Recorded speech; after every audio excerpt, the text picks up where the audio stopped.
Sois. Et la lumière fut. C'est là où tout a commencé. Dieu façonna l'homme à son image et selon sa ressemblance. Un être pur de naissance et d'essence.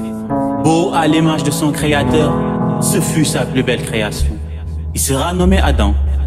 Il avait l'amour de Dieu, vivait dans l'abondance et tout se passait à merveille.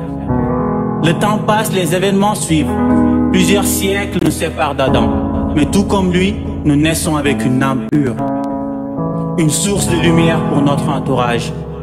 Nous sommes beaux, nous sommes bons, car nous sommes à l'image de Dieu. Nul ne n'est mauvais, nul ne n'est méchant. Ce sont des adjectifs que nous découvrons au fil des années. Mais à la base, tout était bon. À la base, tout était rose.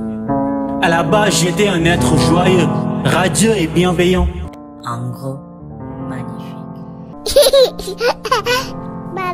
Mais le temps a fait de moi un être rageux, odieux et malveillant. En gros, maléfique.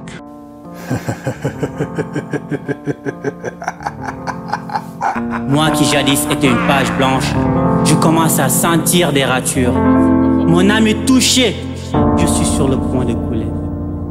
Et là j'ai compris que ces adjectifs que je redoutais tant ont fini par avoir le dessus sur moi. J'ai pas su résister, car tout autour de moi m'indiquait cette voix. Ça y est, je passe du rire aux larmes. Je passe de la lumière aux ténèbres. Je passe du bon au mauvais. Je suis désorienté, perdu dans mes pensées. À la base, j'incarnais la bonté et la bienveillance. Pourquoi je suis passé de la lumière aux ténèbres? Et mes propres pensées me font peur, tellement elles peuvent être sordides. Je suis désolé, Adam. Je t'ai trahi. J'ai pas su prendre soin de ton héritage. Attends, je suis un fils d'Adam et j'ai hérité de ses caractères. Et si c'était lui qui m'avait transmis la trahison, Adam aurait-il trahi son créateur? Avais-je pleuré parce que l'intégralité de mon âme avait pris connaissance de la dureté de la tâche qui m'attendait? J'arrive perdu. D'un long voyage, me voilà libéré. Bienvenue au berceau, m'a-t-on dit. Quand je suis né, je n'étais personne. Je me questionne sur le sens de mon existence, n'existant qu'en me cherchant. Avec dévotion, tout autour de moi, j'observe. Une vie inconnue, et rien n'est plus pareil maintenant. Un monde fascinant, que vais-je devenir maintenant? Suivre l'exemple des autres pour faire partie de ce monde me semble être une évidence pour survivre. Ai-je le choix de me fonder une opinion propre du bien ou du mal pour être accepté dans ce nouveau monde? Pourtant, sans qu'on me le dise, je sais reconnaître ce qui est bien et ce qui ne l'est pas. Alors pourquoi me regarde-t-il avec ces yeux qui me disent clairement que mes pensées divergentes ne sont pas les bienvenues? Je suis né avec cette capacité de me perfectionner, de me construire, de me développer grâce à tout ce qui m'entoure. Plus j'avance et plus j'apprends. Serait-ce donc ça mon but? Apprendre de l'école de la vie? Très vite, j'ai vu ce qu'était l'inégalité, l'injustice, l'abus, la méchanceté, la souffrance.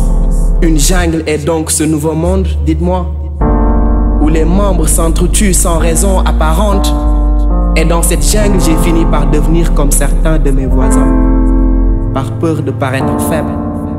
Mon esprit me somme alors de me protéger, de crainte d'être la victime. Je me dois alors de me protéger. Si je ne le fais pas, qui est-ce qui le fera pour moi? J'ai compris que pour vivre dans ce nouveau monde, je dois adopter des comportements et des attitudes qui sont loin de toute morale. J'en suis pas fier, comprenez-moi.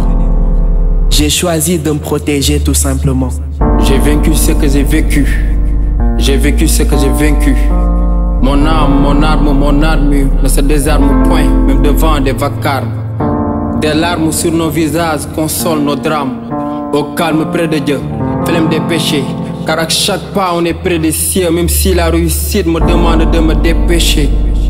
Près de Dieu, celui de la terre et des cieux, guide des cœurs et des âmes égarées.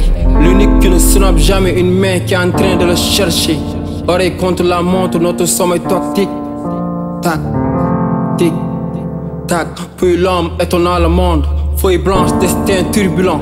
Le monde accueille l'homme par des sourires qui rajoutent une énigme sur les plafonds du destin. Lorsque le bébé pleure, le monde ricane.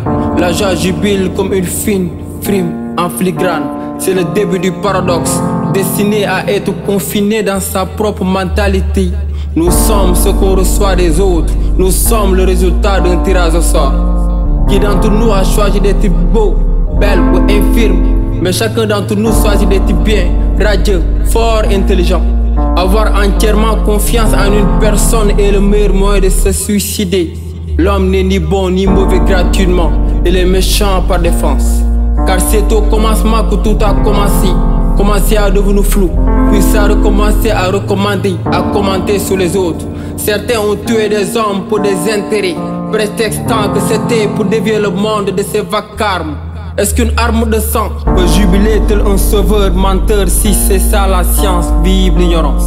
Jadis on fut des fils d'Adam. Maintenant avec les tourments du monde, nous sommes devenus les pères d'Adam. Alors toi, fils d'Adam, ne perds plus de temps avec ceux qui t'ont déjà fait perdre du temps. Que nos actions inspirent le salut à l'humanité. Oh Adam, mon Adam, père des hommes, si tu m'entends, dis Amen. Car en se cherchant sans se retrouver, on se demande, je me demande, qui sommes-nous?